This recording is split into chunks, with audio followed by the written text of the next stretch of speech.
श्राद्ध एक याद नहीं, एक तैयारी। इन दिनों हवा में कुछ अलगसी शांति है, एक ठहराव जो हमें रुककर सोचने पर मजबूर करता है। श्राद्ध चल रहे हैं। कहा जाता है यह वो समय है जब हम उन्हें याद करते हैं जो अब हमारे बीच नहीं हैं। पर क्या हमने कभी गहराई से सोचा है कि वो अब कहाँ होंगे? क्या वो सिर्फ यादों में हैं? या किसी और यात्रा पर निकल चुके हैं? शायद आज वो किसी नए जीवन की देहरी पर होंगे, किसी नए शरीर में प्रवेश कर चुके होंगे। उनके साथ गया क्या उनका धन? नहीं। रिश्ते? नहीं। तो फिर क्या? उनके संस्कार, उनके कर्म, उनका मन। श्राद्ध का मतलब केवल उनको याद करना नहीं है। श्राद्ध एक दर्पण है जो हमें यह दिखाता है कि कल हमारी भी बारी है। अगर पता चल जाए कि कुछ ही घंटे बचे हैं। कल्पना करो, अगर कोई कह दे कि आज रात 12 बजे तुम्हारा समय पूरा हो रहा है, तो इन आखिरी 4 घंटों में तुम क्या करोगे?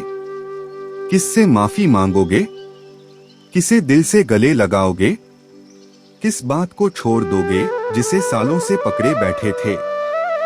या फिर वो ही सब सोचते रहोगे जो सारी उम्र पकड़ा और अब साथ नहीं ले जा सकते?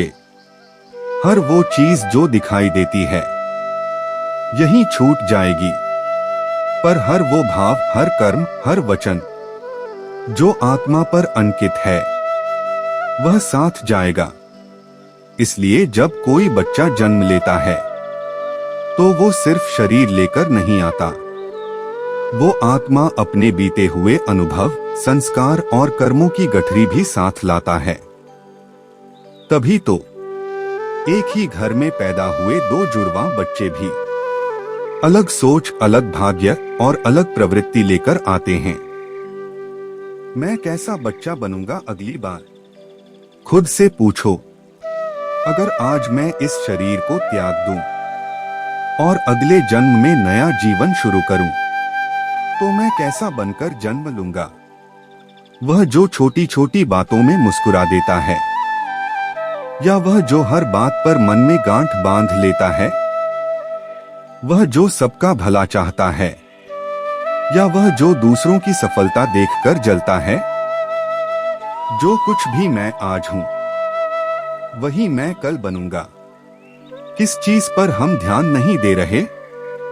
हम अपनी जिंदगी में हर उस चीज की तैयारी करते हैं जो पीछे छूटने वाली है। घर, बैंक बैलेंस, बीमा, वसीयत। पर क्या कभी हमने उस चीज की तैयारी की जो साथ जाएगी?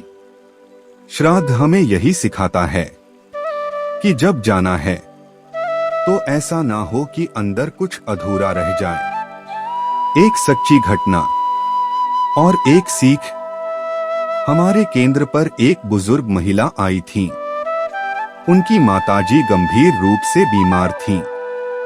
डॉक्टरों ने कह दिया था अब अंतिम समय है, लेकिन उनकी आत्मा जैसे रुक रही थी, जाने को तैयार नहीं। जब पूछा गया कोई अधूरी इच्छा, तो वो बोली, बस एक बार उस दुकान के गोलगप्पे खिला दो।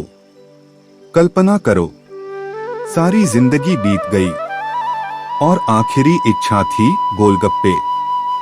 ये मजाक नहीं है, ये एक चेतावनी है कि कहीं हम भी ऐसी ही किसी तुच्छ चीज में तो अटके नहीं। डोरी किसने तोड़नी है?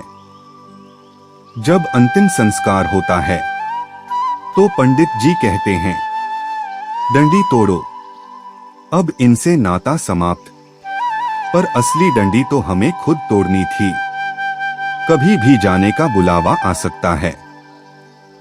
तो क्या हम तैयार हैं? रिश्ते रहें पर गांठें ना रहें, संपर्क रहे पर बंधन ना बने। श्राद्ध बीते हुए की श्रद्धा, आने वाले की तैयारी। श्राद्ध हमें सिर्फ अतीत की याद नहीं दिलाते, ये भविष्य की योजना है। आज रुकिए, सोचिए, अगर यही अंतिम क्षण हो तो आप अपने साथ क्या लेकर जाएंगे?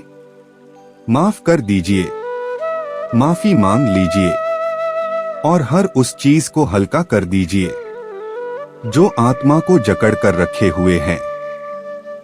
अंतिम पंक्तियां। खाली हाथ आए थे, खाली हाथ जाएंगे, ये आधा सच है। असल में हम भावों और संस्कारों की गठरी लेकर आते हैं और वही लेकर जाते हैं। इसलिए इस जीवन को ऐसे जियो कि जब अंतिम क्षण आए न कुछ अधूरा हो, न कोई पछतावा।